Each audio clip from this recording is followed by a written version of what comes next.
আপা আপনি গোপালগঞ্জে চলে আসেন, কোনো সমস্যা নাই, আমরা আছি আপনার সাথে। সবাই যাবো ইউরোপ আমেরিকা থেকে, সবাই আমরা গোপালগঞ্জে কথা শুনি ইনশাআল্লাহ স্বেচ্ছায় কারাবরণ করবো দরকার হয়। জি আপা, হ্যাঁ জি আপা বলেন প্লিজ।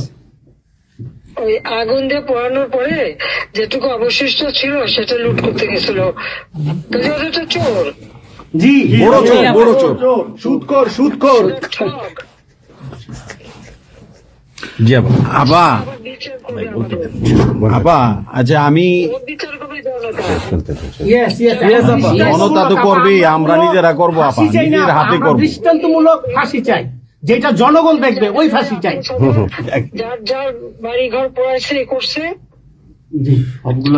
আপা দেশের থেকে সব গরিব মানুষ এখন গ্রামে যাচ্ছে, খাবার পাচ্ছে না, কিচ্ছু পাচ্ছে না, খুব কষ্টে আছে সাধারণ পাবলিক, খুবই খারাপ আপা। সারা বাংলাদেশ, আমরা দোয়া করি আপনি তাড়াতাড়ি আসেন। বৃহত্তর নোয়াখালীর অবস্থা অনেক খারাপ আপা।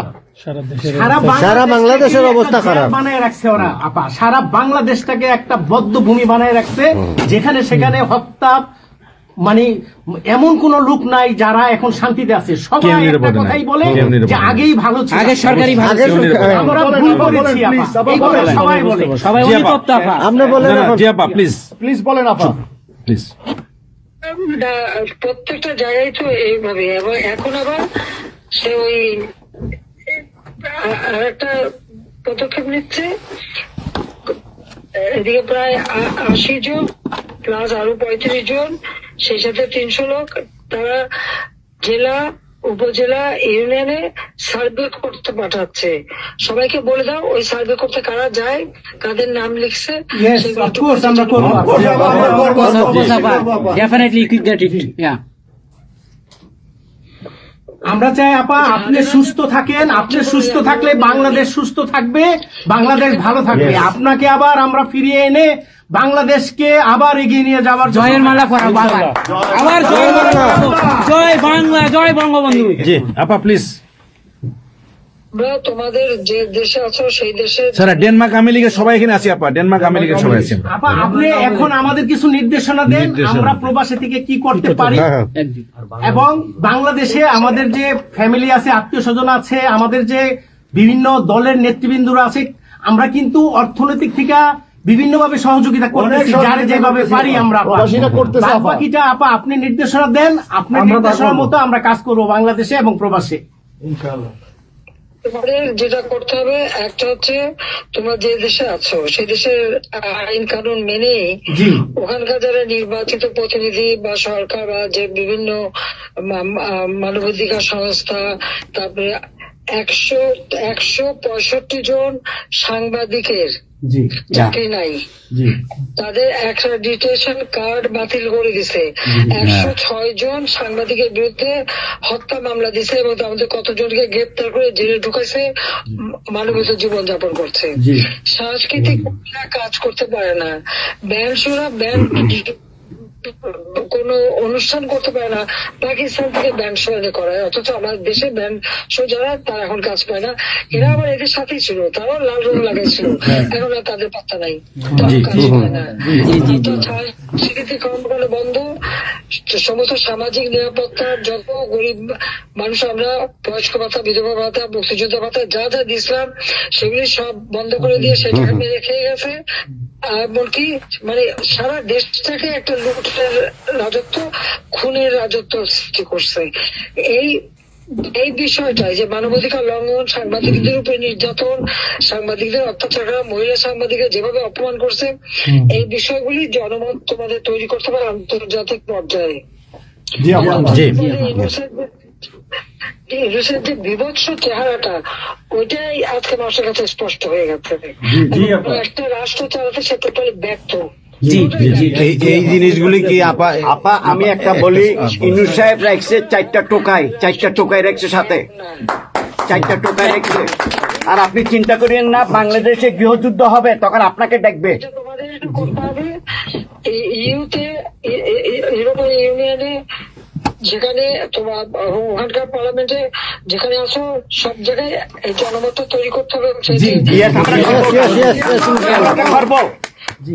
সন্ত্রাসের রাষ্ট্রে পরিণত করছে বা মানুষ খুন করছে, আজকে খুন করছে।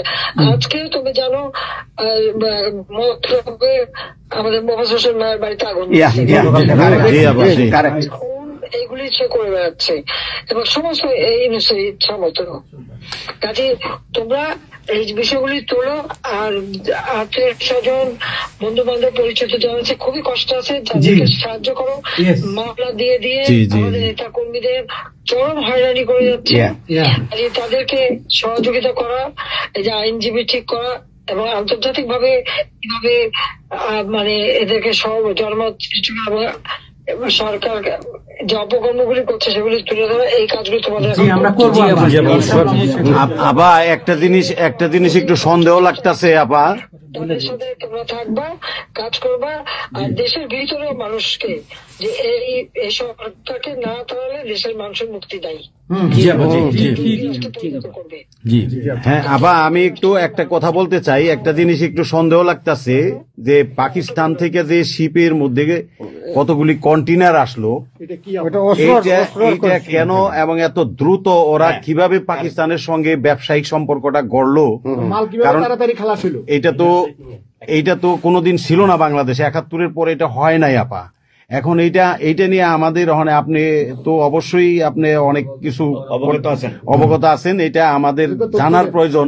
এই তথ্যটা আমাদের বের করা উচিত যে কোনো ভাবে, গোয়েন্দা বলেন, যে কোনো ভাবে আমাদের তো কিছু না কিছু আছে, এদের মাধ্যমে এই জিনিসটা আমাদের খুবই দ্রুত বের করা উচিত। এরা কি মনে করতেছে, মনে হয় সম্ভবত ভয় পাইতেছে যে আমরা হয়তো দেশে একটা অরাজকতা সৃষ্টি করুম, ওরা একটা গৃহযুদ্ধের প্রস্তুতি নিতেছে অস্ত্র। আমার কাছে সন্দেহ। ওইখানে দুইজন যে মাল ডেলিভারি করে ওই জায়গাতে কন্টেনারের ওইখানে 2টা লোকের চাকরি চলে গেছে।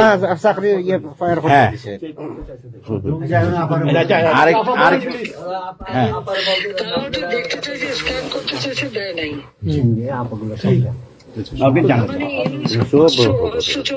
সাথে জড়িত।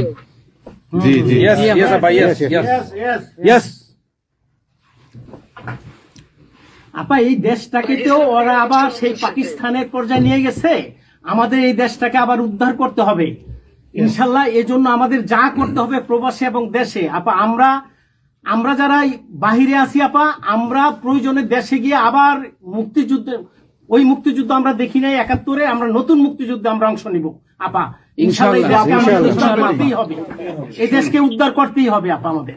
একটা শুনি। জি আপা বলেন।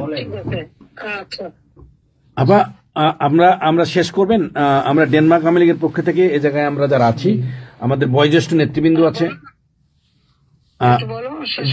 হ্যাঁ, ডেনমার্ক আওয়ামী লীগের বয়োজ্যেষ্ঠ নেতৃবৃন্দ আমরা এখানে উপস্থিত আছি। আমরা আজকে প্রতিবাদ সভা ডেনমার্ক আওয়ামী লীগের এই ইউনূস সরকারের এই যে অগণতান্ত্রিক কাজ, এই সন্ত্রাসী ইউনূসের যে অগণতান্ত্রিক কাজ, তার বিরুদ্ধে আমরা মাফিয়ার বিরুদ্ধে আজকে প্রতিবাদ সভা হচ্ছে। সেই জায়গাতে আমাদের ডেনমার্ক আওয়ামী লীগের উপস্থিত আছে বাবু সুভাষ ঘোষ, আমাদের আপনি জেনে থাকবেন সবারই নামই, লিঙ্কন ভাই, লিঙ্কন মোল্লা, খোকন মজুমদার, আমাদের নঈম বাবু, আমাদের সামি দাস, আমাদের অবশ্যই মোহাম্মদ শহীদ, আমাদের মাহবুর রহমান, এখানে লিমন, তারপরে আমাদের সাব্বির, তারপরে উপস্থিত আছেন আমাদের শামীম খালাসি, বোরানুদ্দিন, আমাদের মাসুদ চৌধুরী, সামি দাস, হিল্লোল বড়ুয়া, লিমন, অনেক নেতাকর্মী দাদা আপা, অনেক নেতাকর্মী উপস্থিত আছে। আমরা আপনার জন্য আজকে দোয়া করব, দুহাত তুলে আপনার দীর্ঘায়িত কামনা করছি। আগামীতে আপনাকে সুস্থ থাকতে হবে, আপনার মাধ্যমে বাংলাদেশকে আমরা ঘুরে দাঁড়াবে। যেমনি ভাবে আমরা 1981 সালে আপনি সেই বাংলাদেশের হাল ধরেছিলেন, বাংলাদেশের মানুষের গণতন্ত্র, বাংলাদেশের মানুষের মুখে হাসি ফুটে নিয়ে আসছিলেন, আপনার মাধ্যমে আমরা ইনশাল্লাহ ওই দিনে আগামীতে ফিরে আনবো।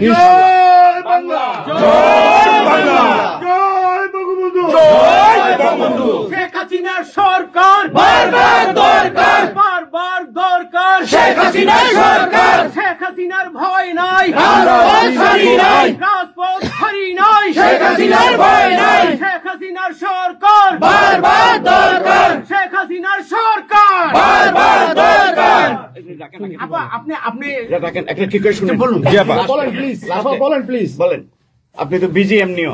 জি হ্যাঁ আপা, আরেকটা জিনিস আমি জিজ্ঞেস করি আপনাকে, এত বড় একটা ঘটনা আপা আমাদের উপর ঘটে গেল, আপা, আমার আমাদের গোয়েন্দারা কি করছে আবার এই প্রশ্নের অ্যান্সার আবার দিয়েন না। আমাদের সাংগঠনিক অ্যান্সার যেটা হয়েছে, আমরা যেহেতু রেকর্ড করেছি এই অনুষ্ঠানটা, সেই এই পর্যন্তই থাক, আমাদের মনে বলে ভালো। এই পর্যন্ত আপনারা শেষ করছি। আপনাকে আবার ধন্যবাদ, আপনার জন্য দোয়া করছি, আপনার দীর্ঘায়িত কামনা করছি আপা।